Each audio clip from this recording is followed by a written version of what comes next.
The sun hung like a brass button in the bleached Texas sky, cooking the dirt streets of Dustwater Gulch until they cracked like old leather. Eleanor Whitlock stood at the edge of the cemetery, her black dress already dusty from the walk, watching two hired men shovel the last of the red earth onto her husband's grave. The wooden marker read simply, Samuel Whitlock, 1857 to 1885, lost to the mountain, to the... She adjusted the black veil that covered her face, grateful for its protection against more than just the sun. Behind that thin barrier, she could let her eyes remain dry while the town watched, could keep her expression neutral while whispers followed her like tumbleweeds down Main Street. "That's the last of it, Mrs. Whitlock," the gravedigger said, removing his hat. His partner had already started loading the shovels into their wagon, eager to escape the afternoon heat. Eleanor nodded, pressing $2 silver into the man's calloused palm. "Thank you, Mr. Hutchins." She turned back toward town, her boots clicking on the hardpan as she passed between the scattered headstones. Some bore names of men who died in mine collapses, others from Apache raids, still more from bullets or disease. The West collected its dead the way it collected dust, steadily and without sentiment. The main street of Dustwater Gulch stretched before her like a scar across the desert. False-fronted buildings lined both sides: Murphy's General Store, the Broken Spur Saloon, Jung's Laundry, the sheriff's office with its sun-faded wanted posters curling in the heat. A few cowboys lounged in whatever shade they could find, passing a bottle and watching her approach with the lazy interest of men with nothing better to do. Eleanor kept her pace steady, neither hurrying nor dawdling. She'd learned in the 3 days since Samuel's death that a widow who walked too fast looked guilty, while one who walked too slow invited unwanted attention. "Mrs. Whitlock." The voice came from the shadows beside the saloon. Sheriff Harlan Pike stepped into the sunlight, his badge catching the light like a signal mirror. He was a big man, gone to fat around the middle but still powerful through the shoulders. His mustache, waxed to points, gleamed with pomade. "Sheriff Pike." Eleanor stopped but didn't turn fully toward him. Through her veil, she could see his eyes traveling over her, the way they always did, like he was appraising livestock. "Terrible shame about Sam." Pike moved closer, bringing with him the smell of tobacco and hair oil. "Mining's dangerous work. Man never knows when his time might come." "No, he doesn't." Pike's smile stretched his mustache. "Must be hard for a woman alone. All that property to manage, no man to protect her. These are lawless times." Eleanor's hands tightened on her small drawstring purse. "I'll manage." "Will you now?" He stepped even closer, close enough that she could see the pores on his nose, the yellow tinge to his teeth. "That's 40 acres of good land your Samuel left behind. Prime real estate, some might say.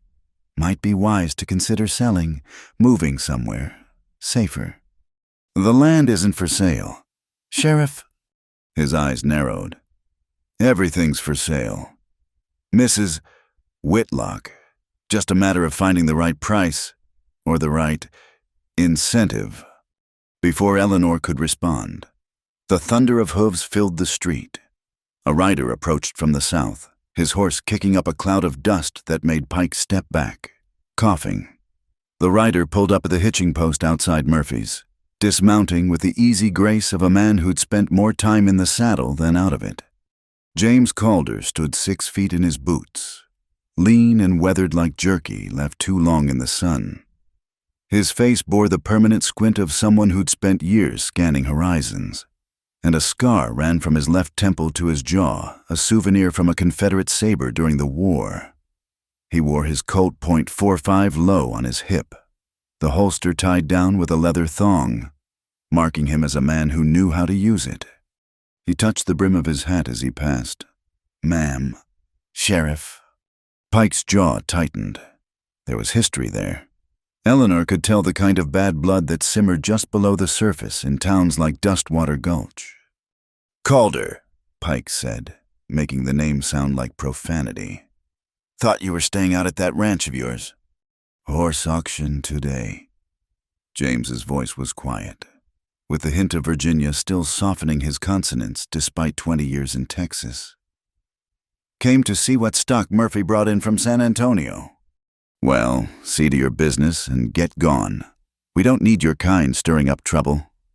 James's expression didn't change, but something shifted in his stance, a subtle redistribution of weight that reminded Eleanor of a wolf deciding whether to fight or walk away. After a moment, he touched his hat brim again and headed into the general store. Pike turned back to Eleanor, his interrupted authority making him bolder. He reached out as if to touch her arm. Now, about that land. The lady said it wasn't for sale. James had reappeared, silent as smoke. He stood with his thumbs hooked in his gun belt, casual but ready. Pike's face flushed red. This ain't your concern. Calder, this is between me and the widow. Seems to me when a man keeps pressing a lady who's already said no, it becomes everybody's concern. James's gray eyes were steady as stone. That's how decent folks see it, anyway. The two men stared at each other while Eleanor stood frozen between them. The street had gone quiet. Even the cowboys had stopped passing their bottle to watch. In a town starved for entertainment. A confrontation between the sheriff and James Calder was better than a traveling show. Pike's hand drifted toward his gun, then stopped. Whatever he saw in James's eyes made him reconsider. He forced a laugh that fooled nobody. Just trying to help a widow in need. No law against being neighborly. He looked at Eleanor, and his smile was all teeth and no warmth. You think about my offer, Mrs. Whitlock. Wouldn't want anything unfortunate to happen to that pretty little homestead of yours.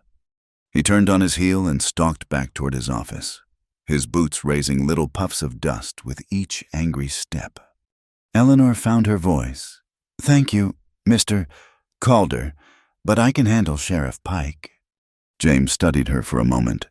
Up close, she could see that his eyes weren't just gray, but had flecks of green, like sage growing in granite. I'm sure you can, ma'am, but men like Pike don't always play fair, especially with women who have something they want. And what makes you think I need protecting? Don't recall offering protection. He adjusted his hat against the sun. Just evening the odds a little. Pike's less likely to push if he knows someone's watching. Eleanor wanted to argue, to insist she didn't need anyone's help. But the truth was, Pike scared her. Had scared her even when Samuel was alive. Why would you risk angering him for a stranger? You're Sam Whitlock's widow. That makes you a neighbor, not a stranger. He paused. Besides, I've got no love for men who use their badges to take what isn't offered. A gust of wind sent dust devils dancing down the street, and Eleanor had to hold her veil in place. Through the black gauze. She studied this man who'd appeared like some figure from a dime novel, the mysterious gunfighter defending a woman's honor. But there was nothing theatrical about James Calder. His intervention had been as practical as checking a fence line or shoeing a horse. I should go, she said. Thank you again, Mr. Calder. James, he corrected. And you're welcome, Mrs. Whitlock. Eleanor started to walk away, then turned back. How did you know that I'd said no to him? A smile ghosted across his features, there and gone like a cloud's shadow over the desert. Your whole body was saying it. Ma'am, man would have to be blind not to see. He touched his hat once more. You need anything out at your place fence mending? Well, problems. Whatever, send word. My ranch is 5 miles north. Follow the creek. Eleanor nodded and continued down the street, aware of eyes following her progress. In the doorway of Zhang's laundry, the proprietor's daughter watched with sympathy. Outside the saloon, the working girls whispered behind their fans. And from the sheriff's office window, Harlan Pike watched with the patient hunger of a buzzard. She made it to Murphy's general store before allowing herself to sag against the doorframe. Inside, she could hear James discussing horses with Murphy, their voices a low rumble of masculine certainty. Normal conversation about normal things, breeding lines and temperament, prices and payment terms. Eleanor envied them their simple transaction. Everything in her life had become complicated the moment that support beam gave way in the silver mine, crushing Samuel and 2 other men. The mine company claimed no responsibility. Mining was dangerous. Men died. Wives became widows. That was the way of things. But Samuel hadn't just left her alone. He'd left her with 40 acres of land that included water rights to Sweetwater Creek, making it some of the most valuable property in the county. Land that Harlan Pike had been trying to buy for years. Land that, now unprotected by a husband's presence, made her a target. Through the store window, she watched James emerge and head for the horse auction corrals behind the blacksmith's shop. He moved with an economy of motion that spoke of hard-won survival skills. She wondered about that scar, about the way Pike had said your kind with such venom. Everyone in Dustwater Gulch had a past. It was that kind of town. But some pasts cast longer shadows than others.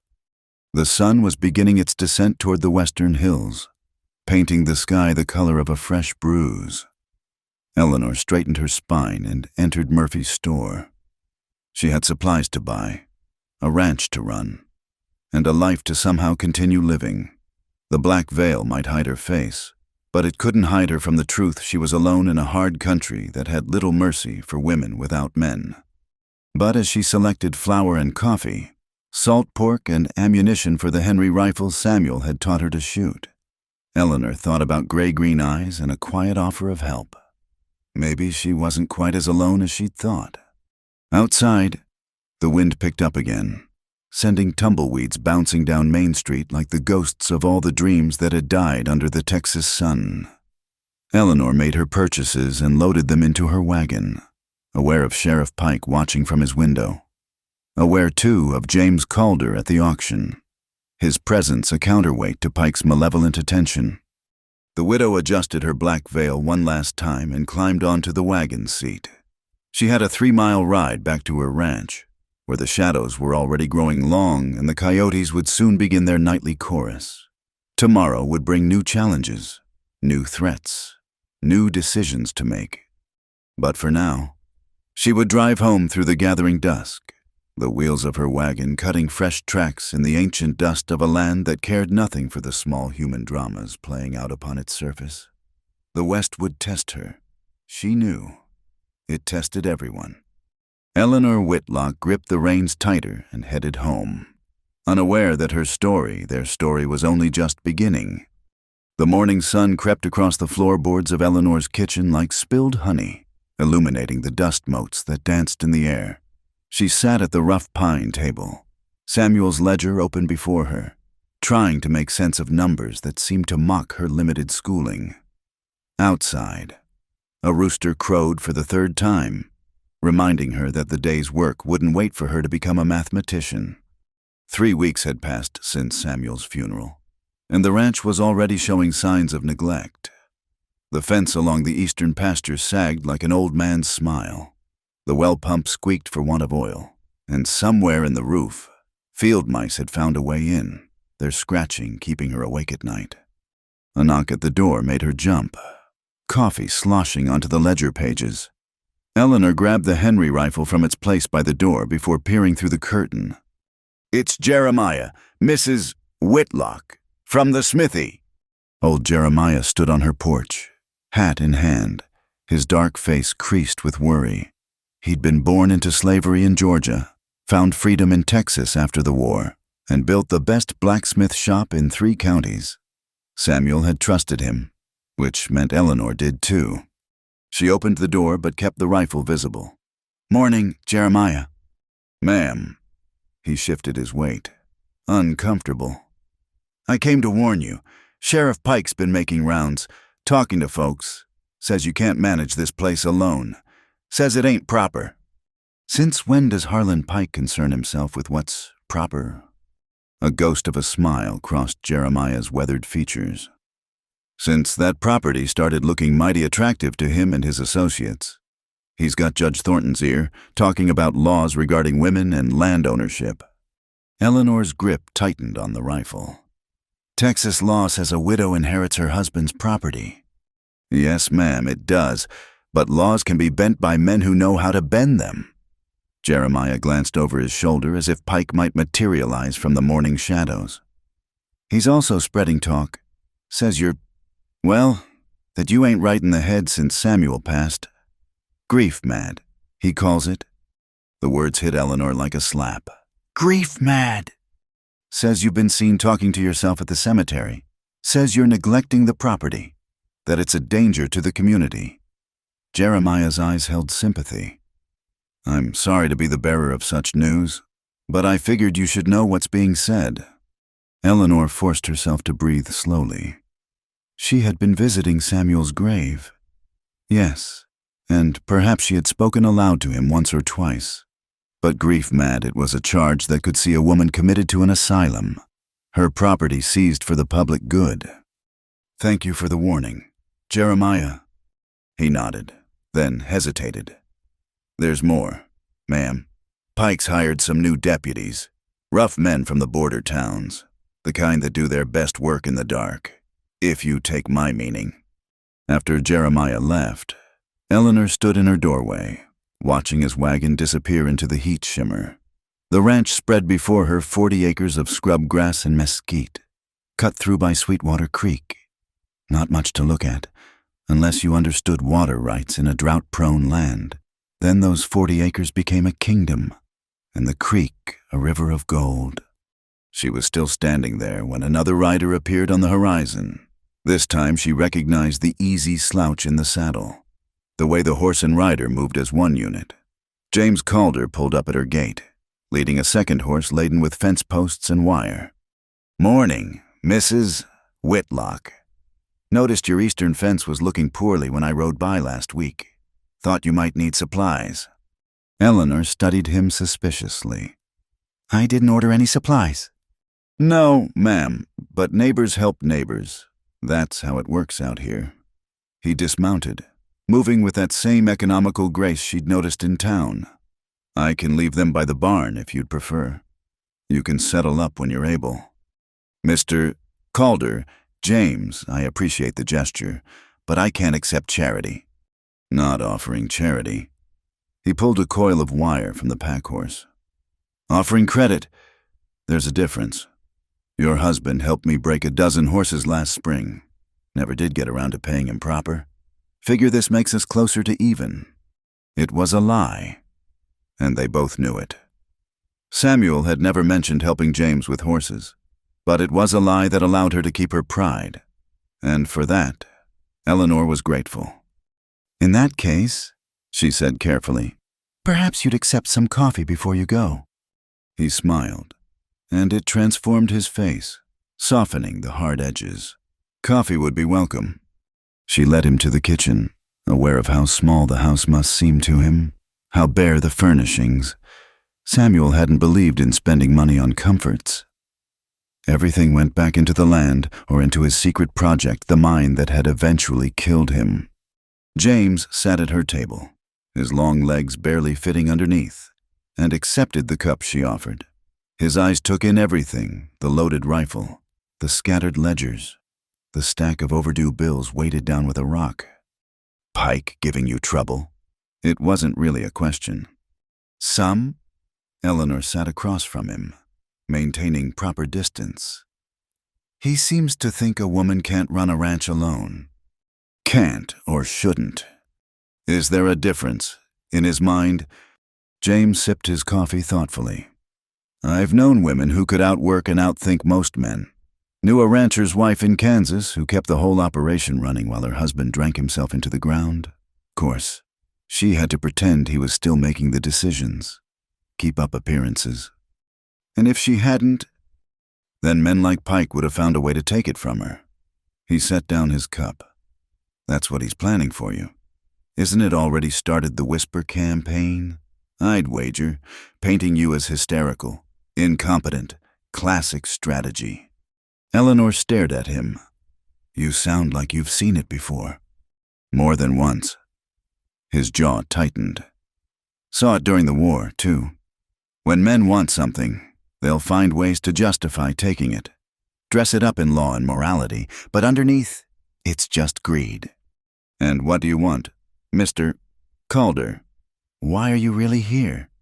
He met her gaze directly. I want Pike to remember he's not the only one watching.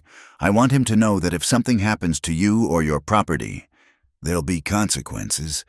And he paused. And maybe I'm tired of watching bullies win. Through the window, Eleanor could see storm clouds building to the north, their bellies dark with the promise of rain. The drought had lasted so long that she'd almost forgotten what thunder sounded like. I can't pay you to protect me, she said quietly. Don't recall asking for payment. Don't recall offering protection either, just being neighborly. He stood, settling his hat. That fence won't fix itself. Mind if I get started? Rain's coming, and wet ground makes for easier post setting. Eleanor wanted to refuse, to insist she could handle it herself. But the truth was, she needed help, and accepting it from James Calder felt different somehow from accepting it from Pike. One came with strings attached, the other seemed to come with nothing but respect. There's a post hole digger in the barn, she said finally. He touched his hat brim and headed outside. Eleanor watched him go, then returned to her ledgers. But the numbers still swam before her eyes, and her attention kept drifting to the window, where she could see James working in the distance.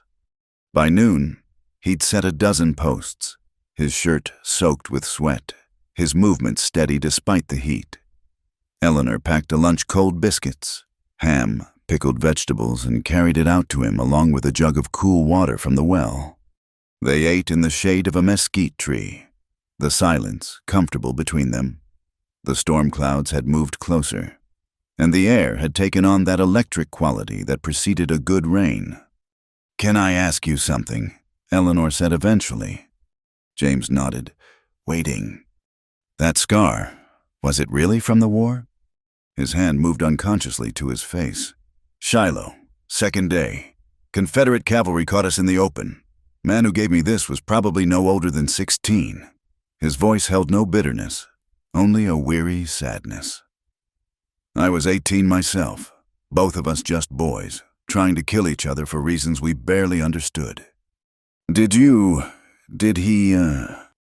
lived. I made sure of that.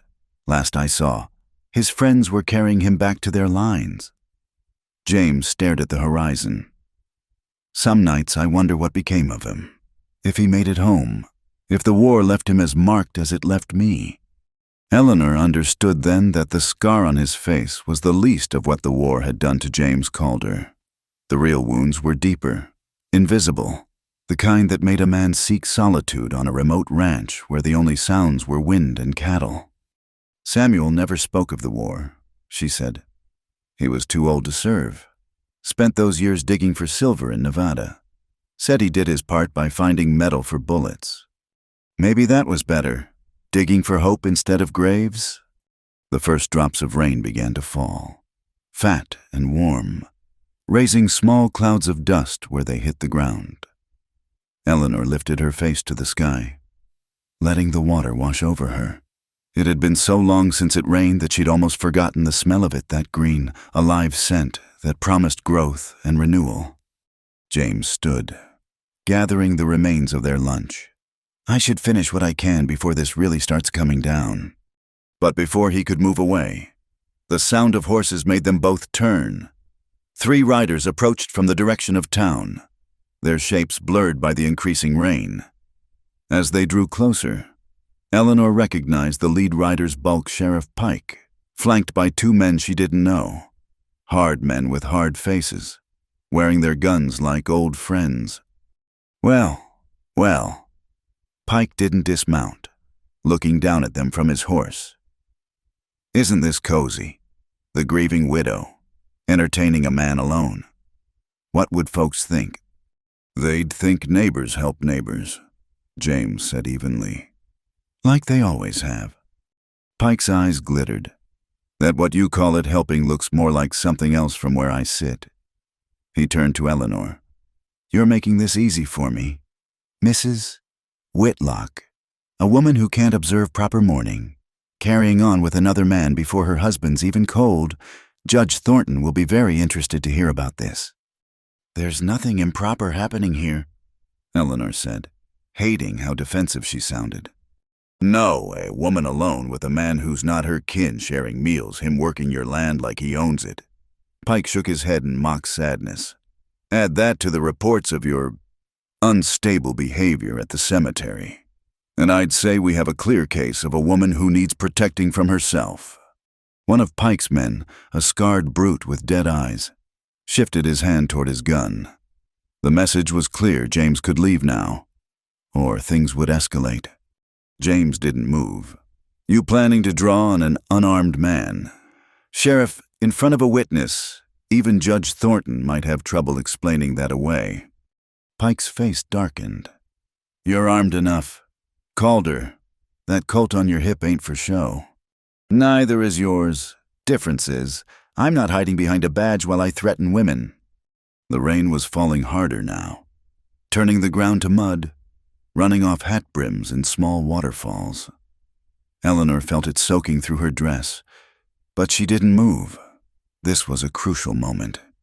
She sensed, show weakness now, and Pike would pounce. "Get off my land," she said, surprising everyone, including herself. "All of you, now." Pike's eyebrows rose. "Your land for how much longer? I wonder." "As long as I choose. Now get out, or I'll have you charged with trespassing." "By who I'm the law here." "There's federal marshals in San Antonio, circuit judges who don't answer to you, paper trails that show who's been trying to steal what—" Eleanor stepped forward, rain streaming down her face. "You think you're the first man to try and take what wasn't his. My husband may be dead, but I'm not, and I'll fight you with every breath in my body." For a moment, nobody moved. Then Pike laughed, an ugly sound. "We'll see about that, boys. Remember this place. We'll be back to check on Mrs. Whitlock's welfare regularly." He touched his hat in a mockery of politeness. "Ma'am, Calder." They rode off, disappearing into the rain that was now falling in sheets. James and Eleanor stood watching until they were out of sight. "You know you just declared war," James said quietly. "He declared it first. I just acknowledged it." Eleanor was shaking, from cold or fear or anger. She wasn't sure which. "I should get inside." "I'll finish the fence tomorrow.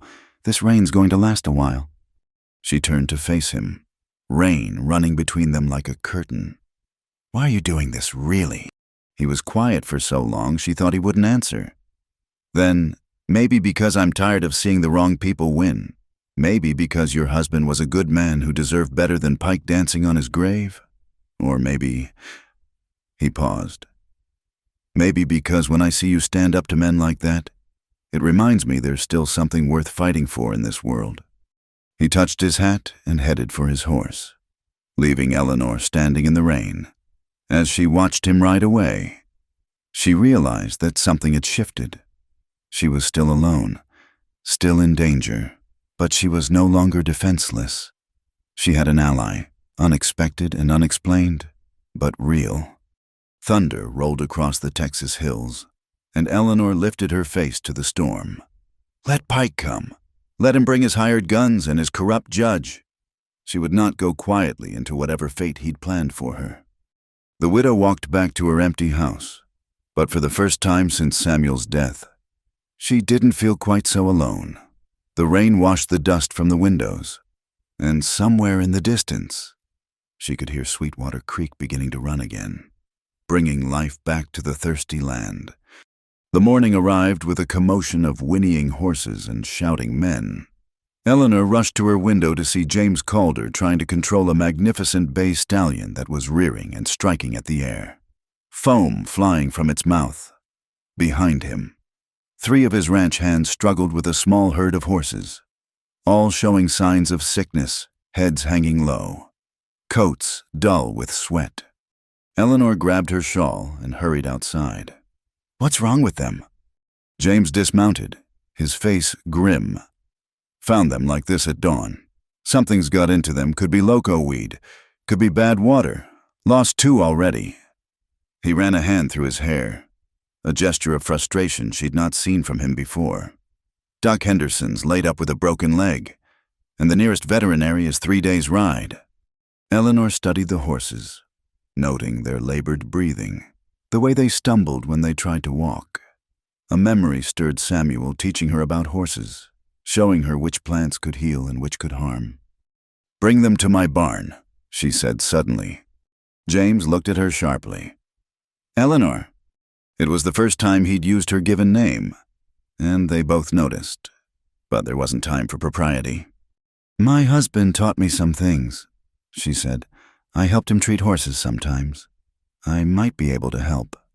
Within an hour, Eleanor's barn had been transformed into a makeshift hospital.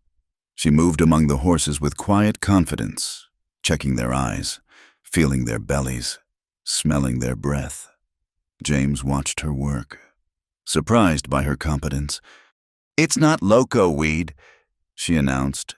"See how their third eyelid is showing, and the way they're grinding their teeth? I'd bet money someone poisoned your water supply with oleander." James's expression darkened. "Oleander doesn't grow near my water."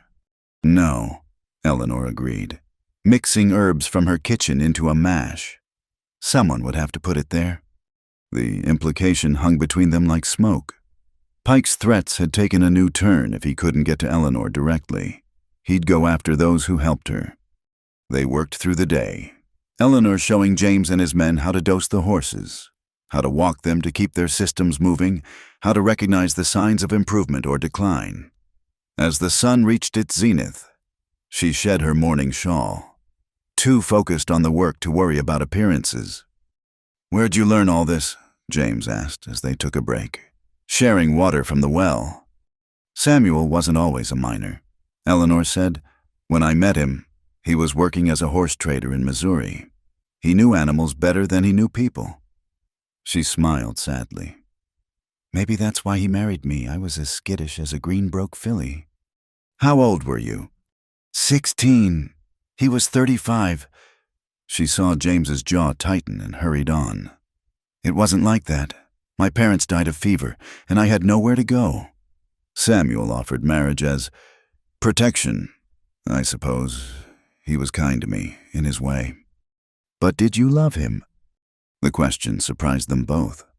Eleanor considered it, watching dust motes dance in the barn's filtered light. "I was grateful to him. I respected him. When you're alone in the world at 16, sometimes that's enough." She met James's eyes. "What about you? Ever been married?" "Once, before the war." His voice went distant. "Sarah, pretty as a spring morning, with a laugh like church bells. We had 6 months together before I enlisted." "What happened?" "Shiloh happened. Antietam. Gettysburg." He shrugged. "When I came back, I wasn't the same man who'd left. Sarah tried, but you can't love a ghost. She remarried last year, a shopkeeper who never fired a gun in anger. I was happy for her." Eleanor heard the lie in that last statement, but didn't challenge it. They returned to the horses, working in companionable silence. By late afternoon, most of the animals were showing improvement, though the bay stallion remained touch and go. As the sun slanted low, a rider approached Clara Mayfield from the saloon, her normally pristine appearance disheveled from hard riding.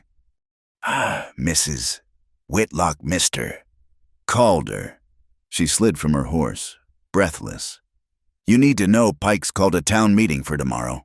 Says he's got evidence you're unfit to hold property. Says he's got witnesses to improper behavior." "What witnesses?" James demanded. Clara's pretty face flushed. "Some of the girls from the saloon? Pike's got his hooks in them threats and promises mixed. They'll say whatever he wants." She looked at Eleanor with sympathy. "I'm sorry. I tried to talk them out of it, but they're scared." Eleanor felt the ground shift beneath her feet. In a town like Dustwater Gulch, a woman's reputation was currency, and Pike was about to bankrupt her. "There's more." Clara continued. Judge Thornton arrived this afternoon. Pike's been filling his ears with tales. The judge is known for his traditional views on women and property. After Clara left, Eleanor sank onto a hay bale, suddenly exhausted. All her fighting, all her determination, and Pike had found a way around it all. Use her own gender against her, paint her as a loose woman, and the law would do his dirty work for him. Hey! James crouched before her, his hands gentle on her shoulders. This isn't over. Isn't it? Eleanor laughed bitterly. A widow, alone with a man, caring for his horses like some common stable hand. Pike's won. Pike's overplayed his hand, James corrected. Using poisoned horses, bribing witnesses, that's not the action of a man who's confident in his position. The bay stallion chose that moment to struggle to its feet, shaking its mane and whickering softly. Eleanor rose, moving to the horse's side, running her hands along its neck. The animal leaned into her touch, trusting despite its ordeal. He's going to be all right, she murmured. So are you, James said quietly. As evening fell, James's ranch hands prepared to take the recovered horses home, but James lingered. They stood in the doorway of the barn, watching the stars emerge in the darkening sky. I should go, he said, not moving. Yes, she agreed, not stepping back. The moment stretched between them, fragile as spun glass. Eleanor was acutely aware of his presence, the warmth radiating from his body, the way the lamplight caught the silver threads in his dark hair. This was what Pike would use against her, this inappropriate awareness of a man who wasn't her husband. But Samuel was dead, and she was alive. And was it so wrong to want to feel something other than grief and fear? Eleanor, James's voice was rough. I need to say something before tomorrow. She waited, heart hammering. Whatever happens at that meeting, whatever lies they tell, know this: you're the strongest woman I've ever met. Samuel was a lucky man, even if he didn't know it. He knew, Eleanor said softly. He just didn't know what to do with it. I think I scared him sometimes, wanting more than he could give. What did you want? The question hung in the air like a challenge. Eleanor thought of all the proper answers she could give, all the safe responses that would maintain the boundaries between them. Instead, she spoke the truth. I wanted to be seen, not as property or responsibility, but as myself. I wanted conversations that went deeper than crop prices and weather. I wanted... She stopped, embarrassed by her own honesty. Partnership. James finished. You wanted what everyone wants, to be known and valued for who you are. Their eyes met and held. In that moment, Eleanor understood that this man truly saw her in a way Samuel never had. The realization was thrilling and terrifying in equal measure. A coyote howled in the distance, breaking the spell. James stepped back, settling his hat. I'll be at that meeting tomorrow, he said, and I won't be alone. You've got more friends in this town than Pike thinks. After he left, Eleanor stood alone in her barn, surrounded by the smell of hay and horses and healing. Tomorrow, she would face Pike's accusations, the town's judgment, possibly the loss of everything she'd fought to keep. But tonight, she had saved a horse's life. Tonight, a good man had looked at her with respect and something deeper.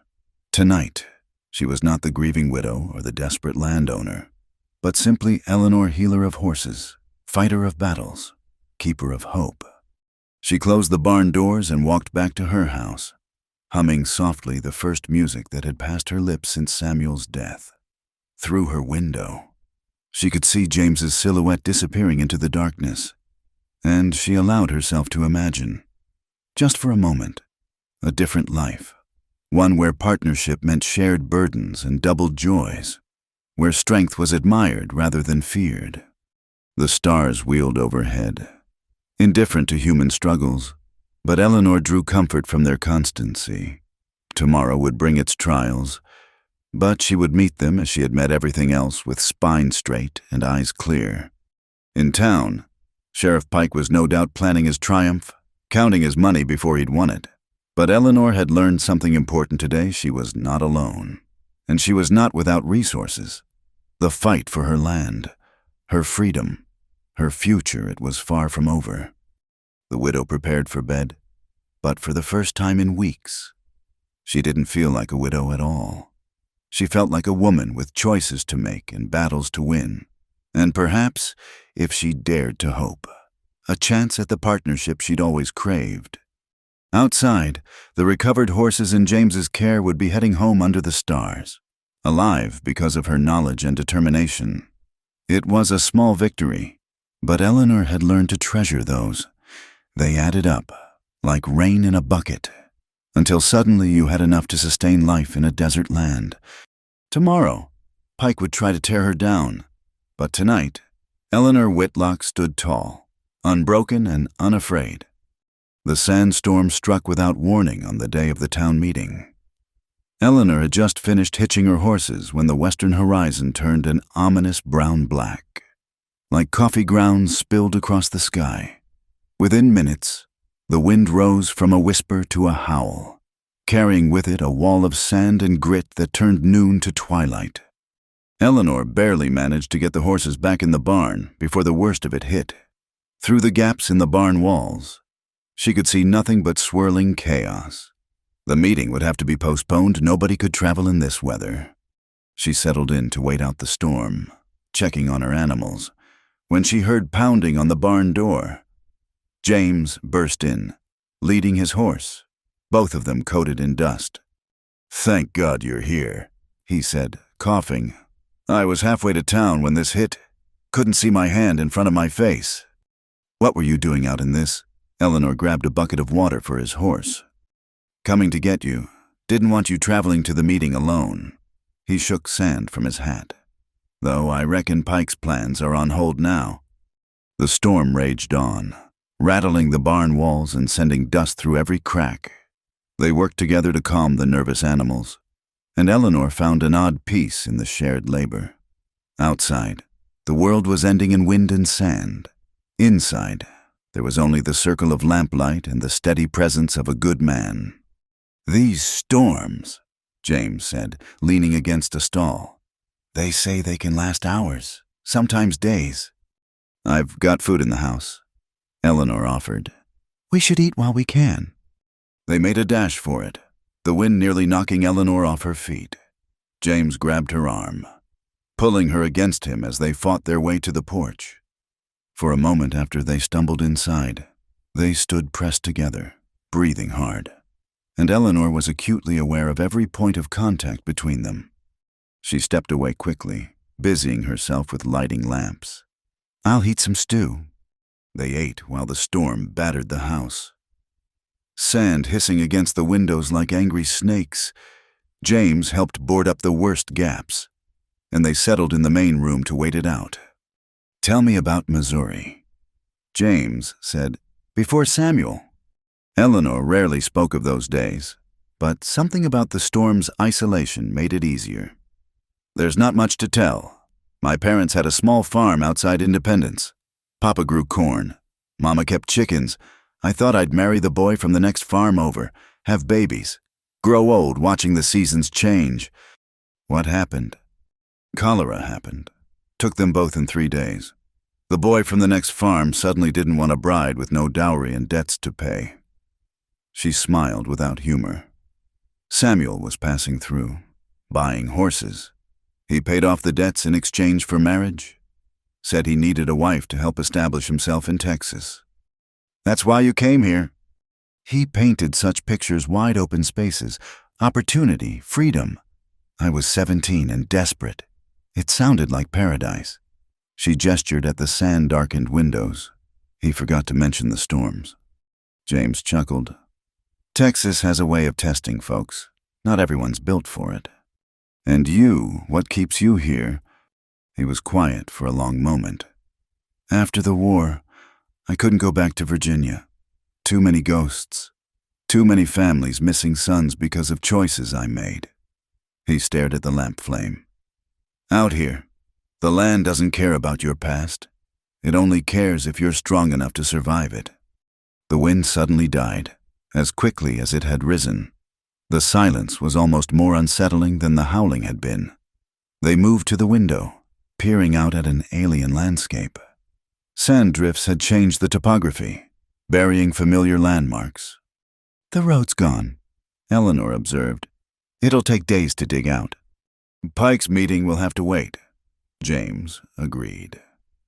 "Though knowing him, he'll find a way to blame you for the storm." Eleanor laughed despite herself. "Probably claim I'm a witch who summoned it." "Are you?" James asked with mock seriousness. "Because that would be a useful skill." Their eyes met, and the laughter faded. The storm had created a bubble outside of normal time, normal rules. They were just two people, alone, with no one to judge or gossip. "I should check on the animals," Eleanor said, not moving. "I should help." James agreed, equally still. The moment stretched until Eleanor forced herself to break it. But as they returned to the barn, she felt something fundamental had shifted. The careful distance they'd maintained was harder to find in the storm's aftermath. They worked through the afternoon, clearing sand from water troughs, checking for injuries, making sure no animals had been buried. As the sun began to set visible now through the dusty air, they discovered the real damage. "Eleanor," James's voice was grim. "Come look at this." The storm had shifted one of the barn walls, revealing fresh boot prints in the protected dirt beneath prints that led to her feed bins. James carefully opened one, then swore under his breath. Mixed in with the oats were shards of broken glass. "Someone poisoned your feed too," he said, "during the storm, while we were in the house." Eleanor felt cold despite the day's heat. "Pike's men, they must have been out here when the storm hit, took shelter in the barn." "More than that," James studied the prints. "These tracks lead toward your well." They followed the trail, finding evidence that someone had indeed been at her water supply. James hauled up a bucket, sniffing carefully. "Kerosene," he said. "Not enough to kill, but enough to make the water undrinkable." Eleanor sank onto the well's edge. Without water, the ranch was worthless. Without feed, her animals would starve. Pike had found a way to destroy her that didn't require legal maneuvering. "How long to clean the well?" she asked, though she suspected the answer. "Days, maybe weeks. Have to pump it dry, scrub it, let it refill." James's face was stone. "Your animals can't wait that long." "So I sell to Pike at whatever price he offers, or watch everything die of thirst. Or you move your stock to my ranch until we can fix this." Eleanor looked at him sharply. "James, I can't." "You can and you will." His tone brooked no argument. "Pike wants to isolate you, make you desperate. We don't give him that satisfaction. But people will talk. A widow moving her animals to a bachelor's ranch. Let them talk. They're going to anyway." He touched her shoulder gently. "This isn't about propriety anymore. Eleanor, this is about survival." As if to underscore his point, her milk cow began lowing from the barn, the sound of an animal in need of water. Eleanor closed her eyes, feeling the trap closing around her. Every choice led to loss her reputation, her independence, her life's work. "There's another option," James said quietly. "We could make it proper." Eleanor's eyes flew open. "What?" "Marry me." The words hung in the air like dust motes. "A business arrangement. Your land joined with mine makes us too strong for Pike to challenge. You keep your property, your independence. I get—" He paused. "I get to stop watching good people get crushed by bad men." "James," Eleanor stood, pacing away from him. "You don't know what you're offering." "I know exactly what I'm offering. Protection, partnership, a chance to build something neither of us could manage alone." "And what about—" She gestured helplessly between them. unable to name the attraction that sparked whenever they were close. "We're adults," he said simply. "We can manage our feelings. The question is, can you trust me enough to try?" Eleanor thought of Samuel, of their cold marriage bed and colder conversations. She thought of the way James had worked beside her all day, treating her as an equal. She thought of Pike's sneering face and the poisoned well and the impossible choices ahead. "I need time to think," she said finally. "Time's one thing we don't have much of." But he nodded. "I'll start moving your stock at first light. Whatever you decide about the rest, your animals need water tonight." They worked until full dark, loading her chickens and milk cow into his wagon. Her horses would follow tomorrow, along with whatever else they could save. As James prepared to leave with the first load, Eleanor caught his arm. "That day in town, when you stood up to Pike, why did you really do it?" He looked down at her, his face shadowed in the lantern light. "Because I saw something in you I thought was gone from the world. Courage without cruelty. Strength without hardness. After the war, I didn't think such things existed anymore. And now I know they do. And I'll be damned if I let Harlan Pike destroy that." He climbed onto the wagon and clicked to the horses. Eleanor watched until the darkness swallowed him, then returned to her empty house. The storm had passed, but its effects lingered. Sand covered everything, getting into her clothes, her hair, her food. She heated water for a bath, knowing it might be the last clean water she had for weeks, as she soaked in the copper tub. Eleanor considered James's proposal, marriage as a business arrangement. It was exactly what she'd had with Samuel, and she'd sworn never to do that again. But James wasn't Samuel. The partnership he offered might become something more, given time. Or it might not. The attraction between them could fade, leaving only resentment and regret. She'd be trading one trap for another, one man's control for another's protection. Outside, coyotes howled in the darkness. Her poisoned well sat useless. Her barn stood half empty. Her future hung by a thread. In the morning, the town would hear of her troubles. Pike would press his advantage. The vultures would circle. Eleanor rose from the bath, water streaming down her body. In the mirror, she saw not a widow or a victim, but a woman who had survived everything the frontier could throw at her. Tomorrow would bring new battles, but tonight she would rest. She dressed in her nightgown and checked the locks, the loaded rifle by her bed. Through the window, she could see the distant lights of James's ranch, where her animals were safe and water ran clean. It wasn't the rescue she'd wanted, but it might be the partnership she needed.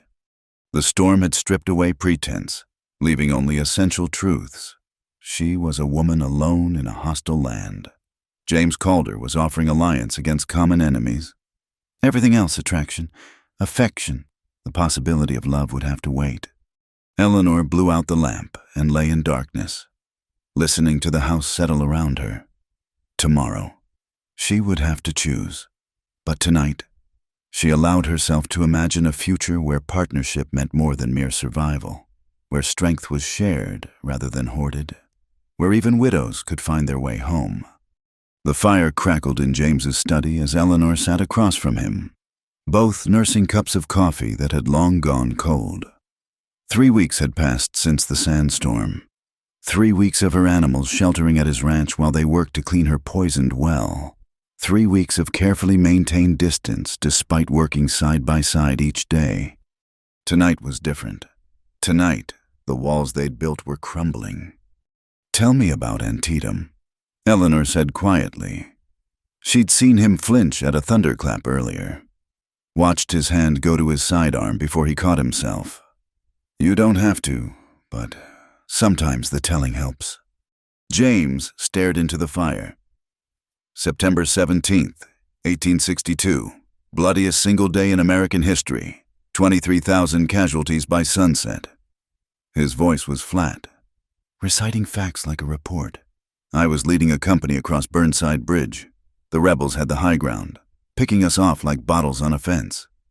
He paused, And Eleanor waited, knowing this silence was different from his usual quiet. There was a boy in my unit, Timothy Marsh, 16, though he'd lied and said 18, followed me everywhere like a puppy. James's jaw tightened. When we finally took the bridge, he was right beside me. Then a shell exploded. When the smoke cleared, he was gone, just gone, nothing left but his rifle and one boot. James. I kept that boot for months, carried it in my saddlebag like some kind of talisman. His mother had sewn his name inside Timothy R. Marsh in careful little stitches. He laughed bitterly. I couldn't even send it home to her. What would I say? Here's all that's left of your boy. Eleanor moved without thinking, kneeling beside his chair, taking his hands in hers. They were shaking. The worst part, he continued, was that I ordered that charge. I knew it was suicide, but orders were orders. After the war, I looked up every family, every boy who died under my command. 63 names. I can still recite them all. You were following orders. It wasn't your fault. Wasn't it? He looked at her then, and she saw the full weight of what he carried. I could have refused, could have found another way. But I was young and believed in glory and duty. Took me years to realize those words were just prettier names for waste and stupidity. Eleanor squeezed his hands tighter. Is that why you came to Texas, to run from the ghosts? Can't run from what you carry inside. He turned his hands to interlace their fingers. But out here, at least the ghosts have more room to spread out, and sometimes... He studied their joined hands. Sometimes you meet someone who makes you remember why you survived when better men didn't. The fire popped, sending sparks up the chimney. Eleanor knew she should move away, return to her chair, restore the proper distance between them. Instead, she found herself speaking. Samuel wasn't a bad man, but he wasn't a kind one either. He saw me as furniture, I suppose, something functional he'd acquired. The words came easier in the firelight, with James's hands warm in hers. On our wedding night, he told me not to expect affection. Said that wasn't what he'd bargained for, just wanted a woman to keep house and share his bed when the need arose. James's hands tightened on hers, but he didn't speak. For 11 years, I lived like that, cooking, cleaning, warming his bed when required, never complaining when he'd disappear into the mines for weeks. Eleanor felt tears threatening, but pushed on. You want to know something terrible when they told me about the cave-in. My first feeling was relief, not grief, not sorrow, relief. That's not terrible, that's human. Is it? She met his eyes. What kind of woman feels relief at her husband's death? The kind who was dying slowly in a marriage without love. James released one hand to touch her face gently. You weren't living, Eleanor. You were surviving. There's a difference. And now you're fighting for your land, your freedom, your right to choose. His thumb traced her cheekbone. Do you know how remarkable that is? How rare? Eleanor felt herself leaning into his touch. I'm tired of fighting alone. Then don't. His voice was rough. My offer stands. Partnership, protection. Whatever you need. What if I need more than that? The question hung between them like a loaded gun. James's hand stilled on her face. Eleanor. No. She pulled back, suddenly angry. Don't you dare be noble. Don't you dare pretend you don't feel this too.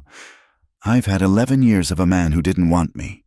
I won't accept another marriage of convenience while pretending there's nothing between us.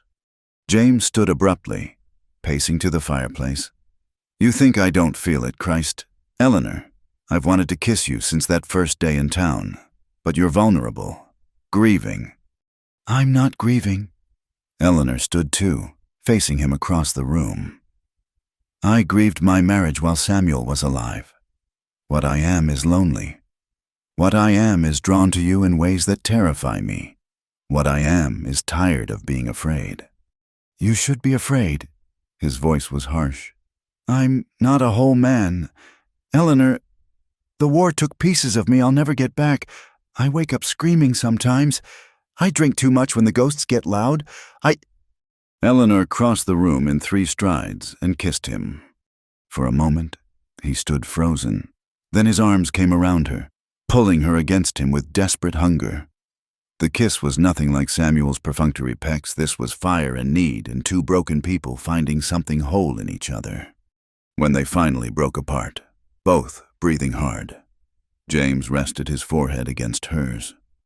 "This complicates things," he said.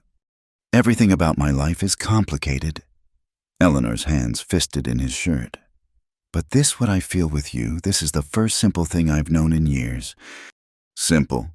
He laughed shakily. "There's nothing simple about what you do to me." "Then tell me." She pulled back to see his face. "No more dancing around it. Tell me the truth." James cupped her face in both hands. "The truth.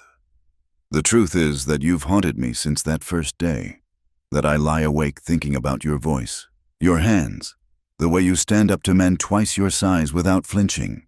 The truth is that I started picking fights with Pike partly to protect you and partly because I needed an excuse to see you. And I'm terrified I'll fail you like I failed those boys, that I'll make another wrong choice and you'll pay the price." Eleanor covered his hands with hers. "I'm not asking you to be perfect, James. I'm asking you to be present, to see me as more than property to protect or a problem to solve." "Is that what you think?" He looked genuinely shocked. "Eleanor, you're the strongest person I know, man or woman. You saved my horses when Doc Henderson couldn't. You stood up to Pike when men with guns wouldn't. You're rebuilding after loss that would break most people." "Then why do you keep trying to save me?" "Because even strong people need allies. Because watching you fight alone makes me want to stand beside you. Because—" He took a deep breath. "Because somewhere between that first day and now, I fell in love with you. And love makes fools of us all." The words hung in the air like a confession. Eleanor felt tears spill over, but for once they weren't from grief or fear. "Samuel never said he loved me, not once in 11 years. "Then Samuel was a fool." James wiped her tears with his thumbs. "You deserve to hear it every day. You deserve to be cherished, not just used." "Show me," Eleanor whispered. "Show me what that's like." James hesitated. "Eleanor, if we cross this line—" "We've already crossed it." She pulled him down for another kiss. Softer this time, but no less intense. "The question is what we do now." When the kiss ended, James stepped back, running a hand through his hair. "If we do this, if we marry, I need you to know it won't be convenient. Not for me. I'll want all of you. Eleanor, your thoughts, your dreams, your body, your heart. I've spent too many years alone to settle for half measures." "Good." Eleanor's chin lifted. "Because I've spent too many years being half alive. I want to know what it's like to be wanted, truly wanted, to wake up beside someone who sees me as more than a duty." "You'll never be a duty to me." His voice was fierce. "You'll be my partner, my equal, my—" He stopped, struggling for words. "Your wife," Eleanor finished.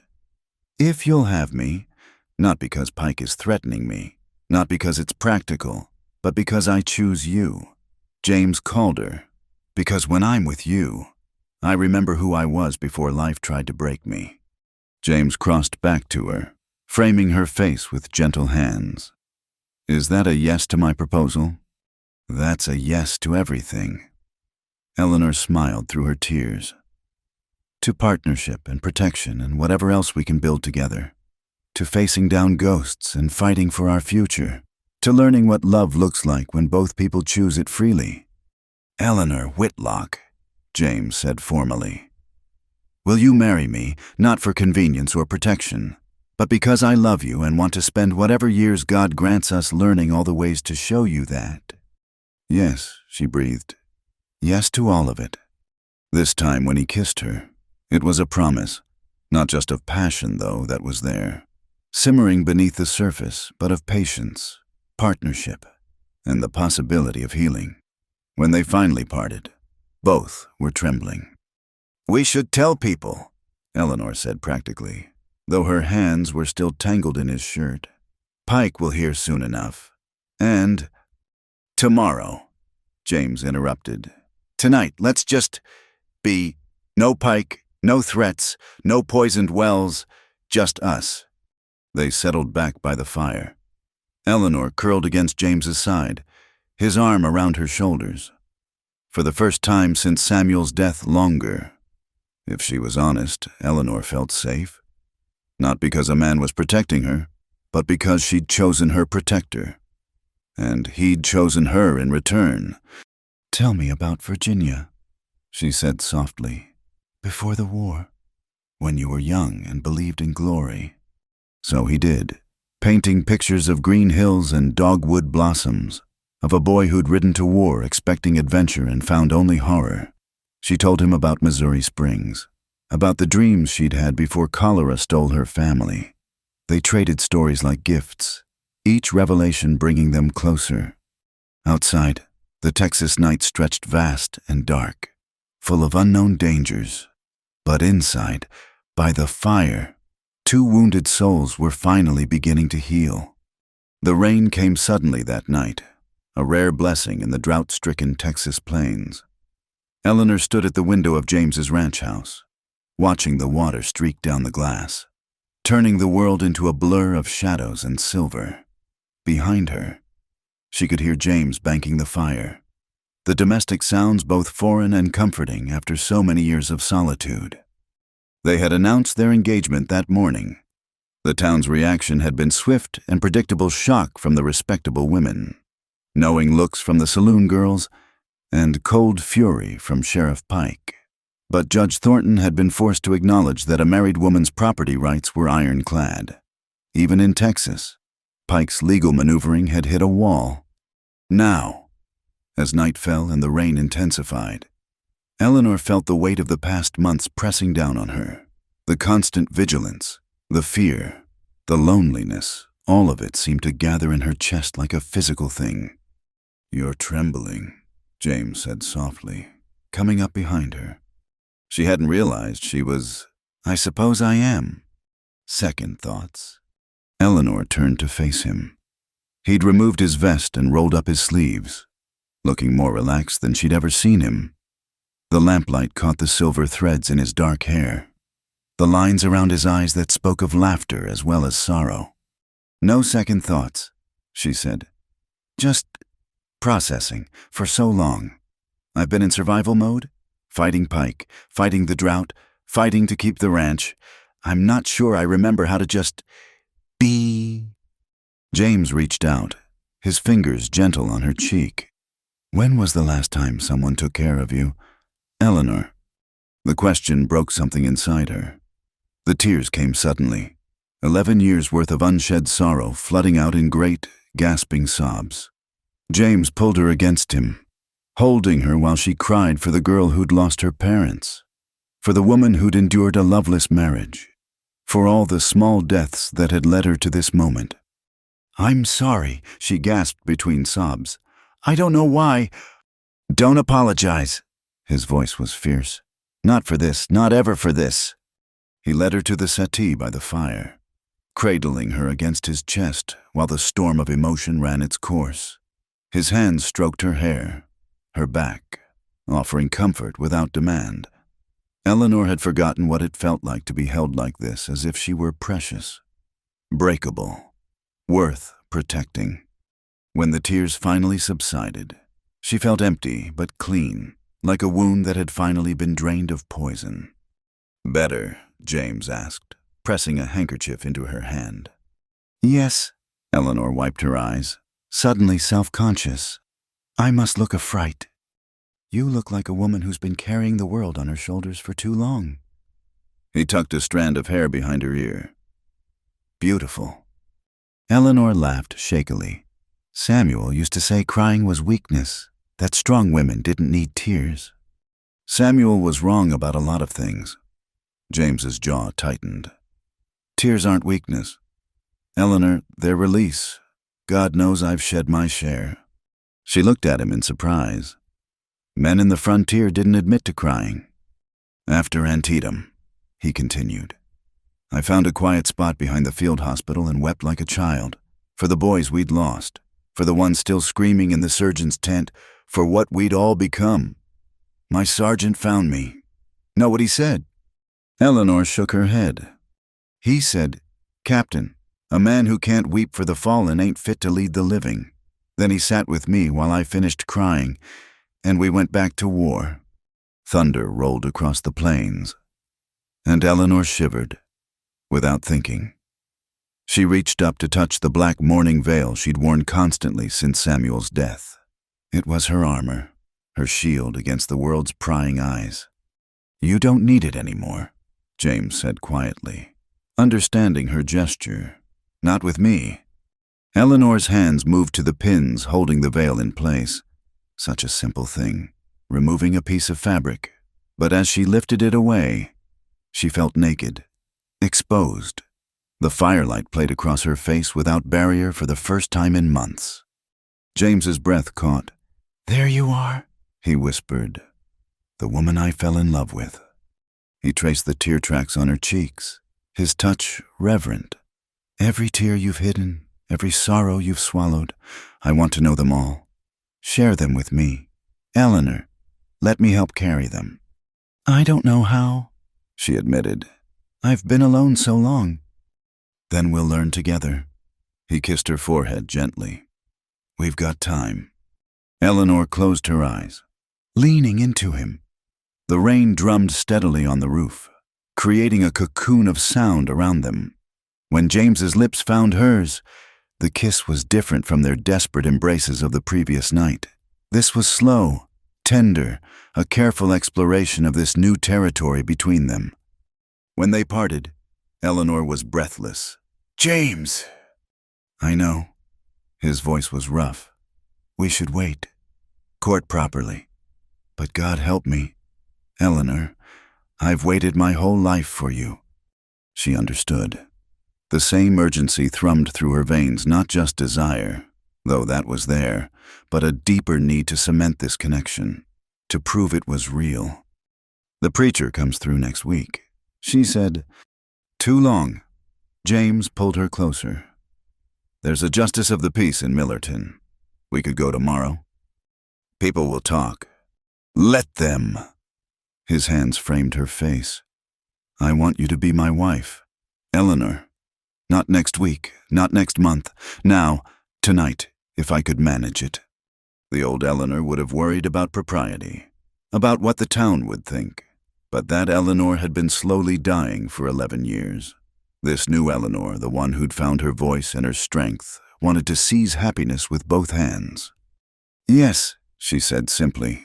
Tomorrow, Millerton. James kissed her again, and this time, Eleanor let herself melt into it completely. His hands tangled in her hair, pulling pins free until the dark mass tumbled around her shoulders. She'd kept it severely pinned for so long, another form of armor.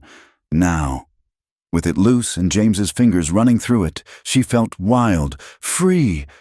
So beautiful. He murmured against her throat. I've imagined this, your hair down, your guard down. Just Eleanor, without all the walls. She pulled back to look at him. I need you to understand something. I'm saying yes to marriage, to partnership, to building a life together. But I'm not. I can't be what I was with Samuel. Submissive, silent, accepting whatever was given. Good. James's eyes blazed. I don't want Samuel's widow. I want Eleanor, the woman who saves poisoned horses and stands up to corrupt sheriffs and fights for what's hers. I want a wife, not a servant, a partner, not a possession. Even if I'm difficult, even if I argue and push back and insist on having my say, especially then. He grinned, looking younger. I've had enough of yes men and silence. Give me honest conflict over false peace any day. Eleanor laughed, feeling lighter than she had in years. You may regret saying that. Never. He grew serious again. Eleanor, I need to tell you something. About the ranch, about our future. She tensed, old habits dying hard. What? This place, it's successful. More than successful. I've been lucky with horses, smart with investments. What I'm saying is, you're not marrying me for protection or security. You could walk away tomorrow and I'd still ensure Pike never touched your land. Eleanor stared at him. Then why tell me we should marry for practical reasons? Because I was a coward. He looked ashamed. Because it was easier than admitting I was already half in love with you. Because I thought if I made it about business, I couldn't be hurt if you said no. And now I want you to know the truth. All of it. He took her hands. You have choices, Eleanor, real choices. You can keep your land separate, maintain your independence. You can marry me or not marry me. You can stay or go. Whatever you decide, I'll support it. Eleanor felt tears threaten again. But these were different tears of wonder, of gratitude. No one's ever given me choices before. Then it's past time someone did. She squeezed his hands. I choose you. Not because I have to, not because it's safe, but because when I'm with you, I remember what it feels like to be alive. Truly alive. Eleanor, his voice broke. This time when they kissed, it was with the desperate hunger of two people who'd found their match against all odds. Eleanor's hands moved to his shirt buttons, needing to feel skin, to prove this was real. James groaned, pulling her onto his lap, his hands spanning her waist. We should stop, he said against her mouth, making no move to do so. Why? Eleanor nipped at his lower lip. We're getting married tomorrow. Tonight we're engaged, and I've spent 11 years in a cold bed. I don't want to wait anymore. James pulled back to search her face. Are you sure? Instead of answering, Eleanor stood, holding out her hand. After a moment's hesitation, James took it, letting her lead him toward the stairs. The rain had become a deluge, turning the windows into sheets of water. Lightning flickered, illuminating their path at the bedroom door. Eleanor paused, sudden nerves making her tremble. We can wait, James said softly. There's no rush. Yes, there is. Eleanor turned to face him. I've been dead inside for so long. James, make me feel alive again. Please. He cradled her face in his hands, his touch infinitely gentle. You are the bravest woman I know, he said, and kissed her with all the reverence and passion she'd dreamed of but never experienced. What followed was a revelation. Where Samuel had been perfunctory, James was patient. Where Samuel had been silent, James whispered endearments and praise. He undressed her slowly, as if unwrapping a gift, his hands and mouth worshipping every inch of exposed skin until Eleanor thought she might die from the sweetness of it. So beautiful, he murmured against her shoulder. So perfect. How did any man have you and not spend every day on his knees in gratitude? Eleanor couldn't answer, too overwhelmed by sensation and emotion. When they finally came together, it was with a rightness that made her cry out not in pain, but in recognition. This was what she'd been missing, this connection, this communion of bodies and souls. Afterward, they lay entwined while the storm spent itself outside. Eleanor traced the scars on James's chest, more testimony to the war that had shaped him. No regrets, he asked. None. Eleanor curved into him, marveling at how perfectly they fit together. For the first time in my life, everything feels right. James pressed a kiss to her hair. Sleep, love. Tomorrow we start our life together properly. But Eleanor couldn't sleep, too full of wonder at this transformation. Hours ago, she'd been a widow in black, hiding behind veils and propriety. Now she lay in the arms of a man who saw her truly, who wanted her as she was rather than as she should be. The black veil lay forgotten on the floor, a discarded chrysalis, and Eleanor Whitlock, soon to be Eleanor Calder, spread her wings and prepared to fly. The noon sun blazed down on Dustwater Gulch's main street, turning the dust into a shimmering haze. Word had spread like wildfire. Sheriff Pike had called out James Calder, claiming the man had stolen what rightfully belonged to the law. The whole town knew it was really about Eleanor, now 3 days married to James and legally beyond Pike's reach. Eleanor stood on the boardwalk outside Murphy's store, her hands steady despite the fear clawing at her throat. She'd traded her widow's weeds for a simple blue calico dress, but she still drew stares. A woman who'd buried one husband and married another within months was scandal enough. A woman who'd married James Calder, Pike's sworn enemy, was something else entirely. "You shouldn't be here," Clara Mayfield whispered urgently beside her. "If bullets start flying, then I'll be where I belong," Eleanor said firmly. "Beside my husband." The crowd was growing. Merchants stepped out of their shops. Cowboys lined the saloon porch, and even the respectable women peered from behind curtained windows. At the far end of the street, Pike stood with his 2 hired guns, the scarred one called Hobbs, and a younger man with dead eyes they called Kid Garrett. James emerged from the sheriff's office where he'd been filing a formal complaint about the poisoned wells. He moved with that same easy grace Eleanor had come to love, but she could see the tension in his shoulders, the way his hand stayed loose near his Colt. "Pike," James called out, his voice carrying clearly, "You wanted my attention. You've got it." Pike spat tobacco juice into the dust. "You think you're clever. Calder marrying that woman to protect her land. Well, marriage don't mean much to a dead man." "Is that a threat?" Sheriff Old Jeremiah stepped forward from the crowd. "Because I'm hearing a lawman threaten murder in front of 50 witnesses. "Stay out of this, old man," Pike snarled. "This is between me and Calder." "No," James said calmly. "This is between you and the law you claim to serve. You poisoned my wells. You poisoned Mrs. Calder's feed. You've terrorized honest citizens for your own gain." "Prove it," Pike sneered. "I can—" The new voice made everyone turn. Clara Mayfield walked forward, her chin high despite her trembling hands.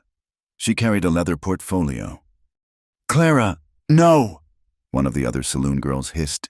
"He'll kill you!" But Clara kept walking until she stood in the middle of the street. Sheriff Pike has been taking bribes from the mining companies, forcing folks off their land so the companies can buy it cheap. I've got the records, dates, amounts, names. Pike's face went purple. "You lying whore!" "I've got receipts," Clara continued, louder now, "including ones that show you paid Hobbs and Garrett here to poison wells all over the county. Not just the Calders, the Hendersons, the Washingtons, even old widow Martinez." The crowd murmured angrily. Those were respected names, families who'd mysteriously had to sell their land over the past year. "She's lying," Pike roared. But sweat was rolling down his face now. "I've also got this." Clara pulled out a piece of paper. "A telegram from the mining company dated the day before Samuel Whitlock died. Says, 'Deal with Whitlock problem immediately. Bonus for quick resolution.' Signed by you, Sheriff." Eleanor gasped. Around her, the crowd's murmur turned to an angry buzz. "You killed Samuel," Eleanor breathed. "The mine collapse, you caused it." Pike's hand went to his gun. "Shut your mouth, woman, or—" The click of a hammer being cocked was loud in the sudden silence. Eleanor held the derringer she'd hidden in her skirts, pointed straight at Pike. "Or what?" she asked, her voice deadly calm. "You'll kill me too in front of all these witnesses." "Eleanor, put the gun down." James said quietly, "This is my fight." "No." Eleanor never took her eyes off Pike. "He killed my husband, not because he loved me or wanted me, but for money, for land. Samuel wasn't much of a husband, but he didn't deserve to die in the dark, crushed and afraid." "I said shut up." Pike went for his gun. Several things happened at once. James drew faster than thought, his Colt clearing leather before Pike's gun was half raised. Hobbs and Garrett reached for their weapons. And Eleanor, acting on instinct, shifted her aim and fired. Her small derringer cracked like a whip. Hobbs screamed, clutching his shooting hand where her bullet had struck. His gun fell into the dust. James's Colt roared. Pike's gun flew from his hand, the sheriff howling as he grabbed his bleeding fingers. Kid Garrett froze, his weapon half drawn. Calculating odds, "I'd reconsider," a new voice drawled. Judge Thornton stepped out of the hotel, a shotgun cradled in his arms. "Seems I've been laboring under some misapprehensions about the law in this town." Behind him stood Jeremiah with a rifle, and several other townsmen, all armed. "Judge," Pike gasped, "these people are lying." "Are they?" Thornton's voice was cold. "Because I've just spent an hour reviewing Miss Mayfield's documents. Very illuminating reading. Seems you've been using your badge to line your pockets. Pike, that's a hanging offense." Kid Garrett slowly raised his hands. "I'm just hired help. Judge, don't know nothing about poison or murders." "Then you'd best start talking about what you do know," Thornton suggested. "Unless you want to swing alongside your boss." The crowd closed in, their faces hard. These were people who'd suffered under Pike's corruption, who'd lost friends and neighbors to his greed. Eleanor saw Mrs. Henderson in the crowd, tears streaming down her face. Her family had been forced out 6 months ago. "String him up," someone shouted. "Now hold on," Thornton raised his hand.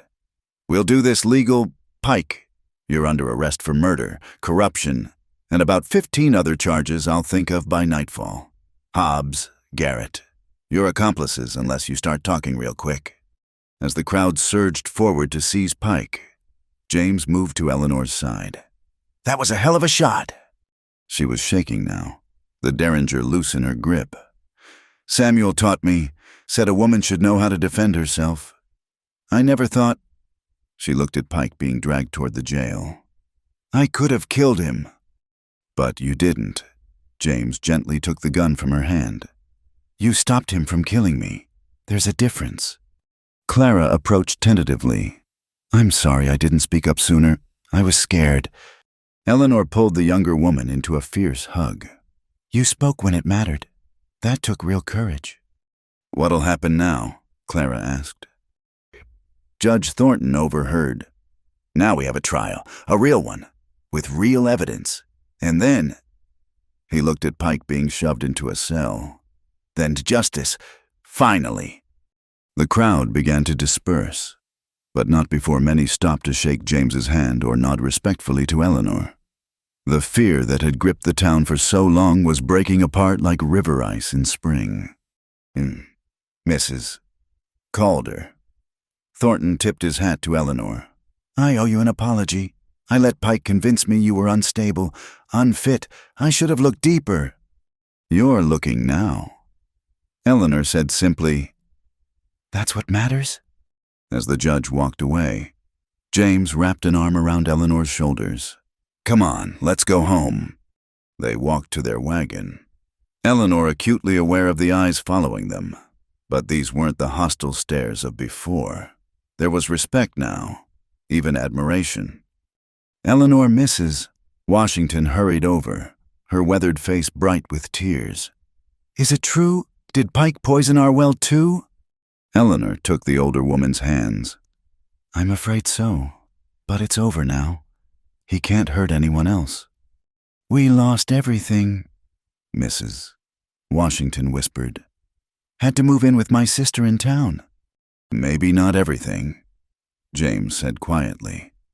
"The mining company will have to make restitution, and if they won't, well, Eleanor and I have been talking about needing good neighbors on that land between our spreads." Hope bloomed on Mrs. Washington's face. "You mean—" "We'll talk after the trial," Eleanor promised. "But yes, it's time to start making things right." As they drove out of town, Eleanor looked back at Dustwater Gulch. The sun was setting, painting the buildings gold and red. It looked different somehow. Cleaner, like a town waking up from a bad dream. You know Pike's not finished, James said quietly. Men like him don't give up easy.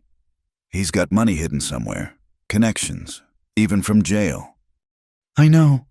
Eleanor leaned against his shoulder. But we're not alone anymore. The whole town saw what he really is. Clara's evidence will see him hang, and we've got each other. James kissed the top of her head. Yes, we do, my fierce little warrior. Remind me never to make you angry. Eleanor laughed, surprising herself. I was terrified. My hands were shaking so bad I'm amazed I hit anything. You hit what mattered? James grew serious. You saved my life. Eleanor, Hobbs would have shot me in the back while I was focused on Pike. Partners, remember? Eleanor found his free hand and squeezed it. We save each other. As their ranch came into view, Eleanor saw riders approaching their ranch hands, rifles ready, coming to check on them. News traveled fast in the frontier. Boss, their foreman, Miguel, rode up alongside. We heard shooting. Everyone all right? Everyone's fine, James assured him. Pike's in jail where he belongs. Miguel grinned fiercely. About time. That man's been a plague on this county for too long. As they pulled up to the house, Eleanor saw they had another visitor. Doc Henderson stood on the porch, his broken leg in a splint, but his eyes bright. Came to thank you, Proper, he said as they climbed down. Heard what Clara revealed. All this time, I blamed myself for not saving folks who'd drunk poisoned water. Thought I was losing my touch. It wasn't your fault, Eleanor said gently. Pike fooled everyone. Not you two. Henderson smiled. You stood up to him, gave others the courage to do the same. He hobbled forward. Which reminds me, Mrs. Calder, I'm getting too old for riding all over creation tending sick animals. How'd you feel about being my assistant official like town could use someone with your healing touch? Eleanor's eyes widened. I don't have formal training. Neither did I when I started, Henderson said. But you've got the instincts, the gentle hands.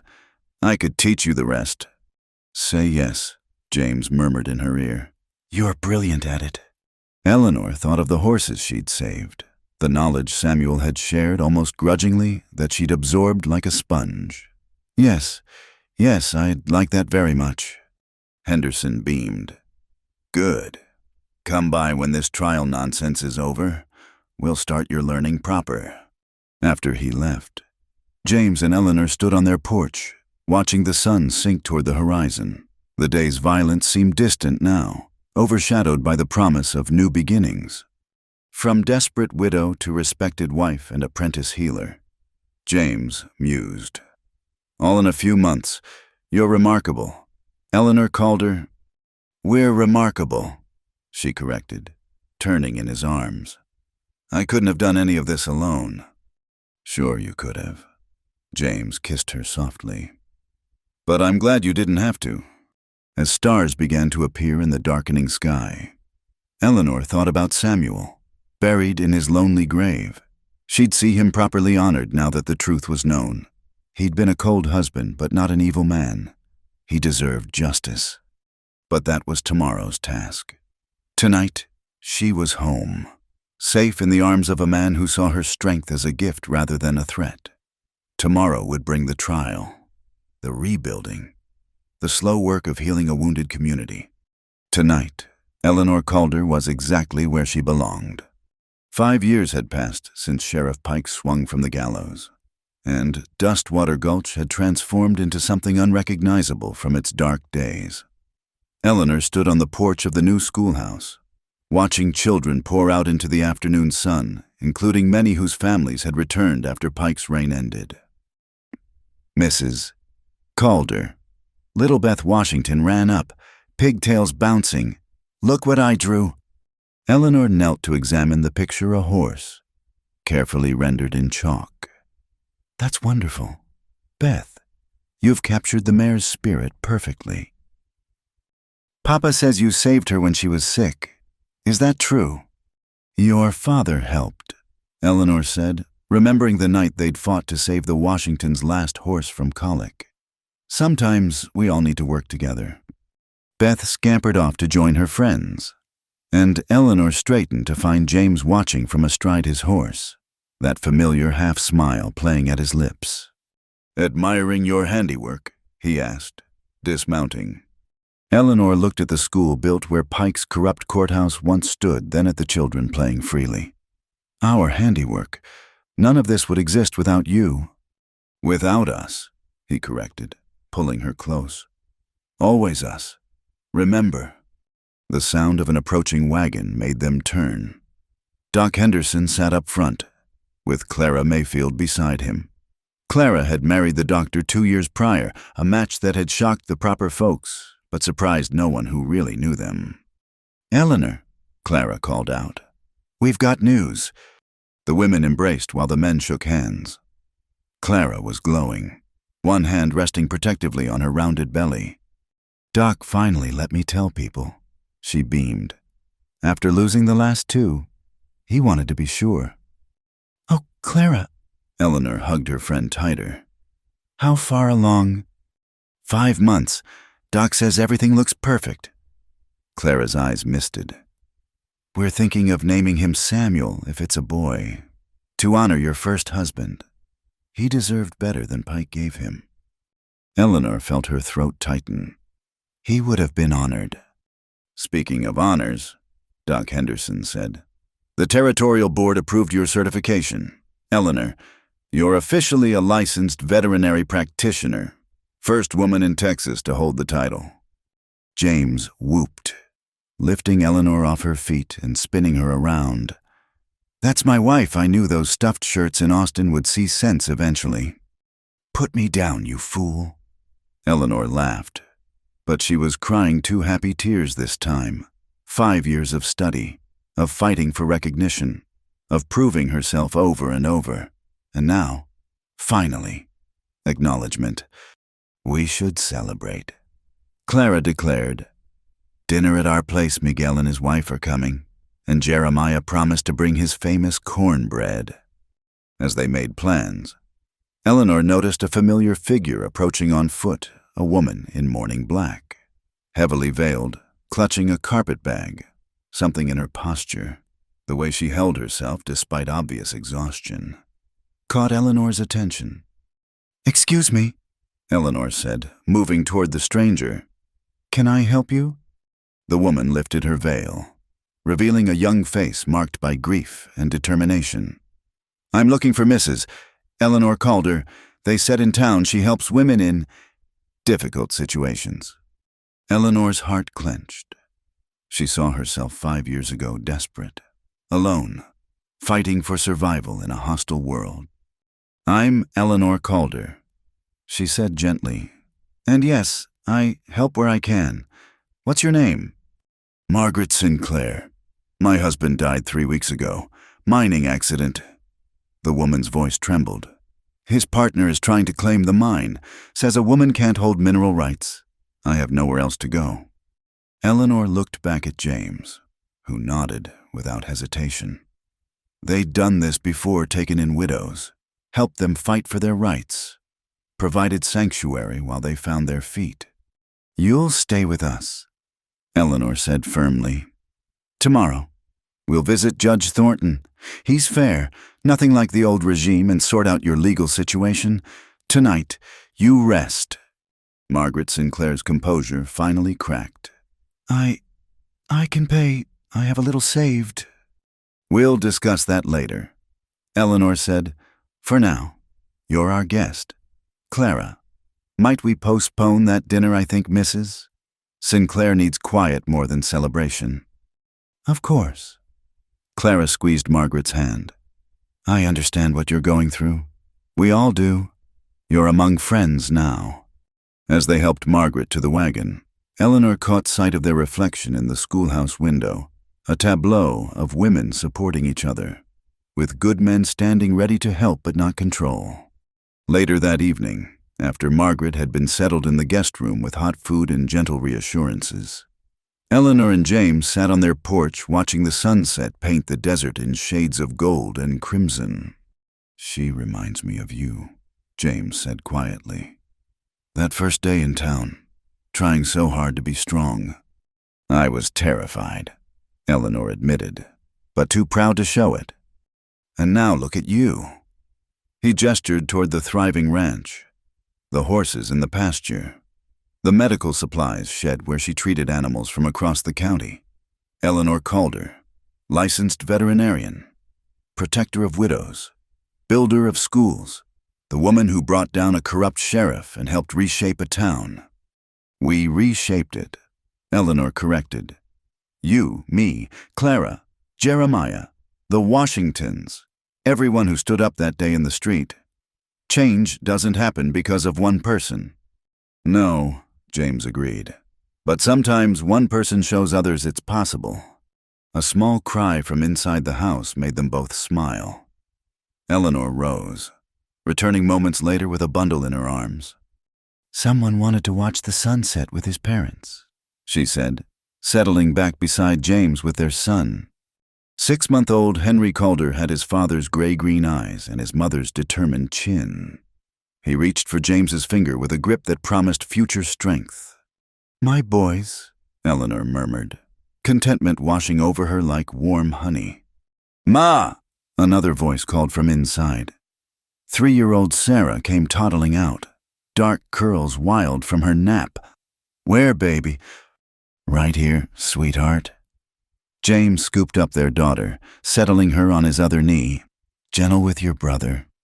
Sarah patted the baby's head with exaggerated care, making her parents laugh. Story, she demanded, her favorite word. What kind of story? Eleanor asked. About Mama being brave. James chuckled. Which time your mama's been brave so many times I've lost count. The horsies, Sarah decided. When Mama saved the horsies? So Eleanor told the story, simplified for young ears, about the poisoned horses and how knowledge and courage could overcome evil. Sarah listened with rapt attention, while baby Henry dozed peacefully.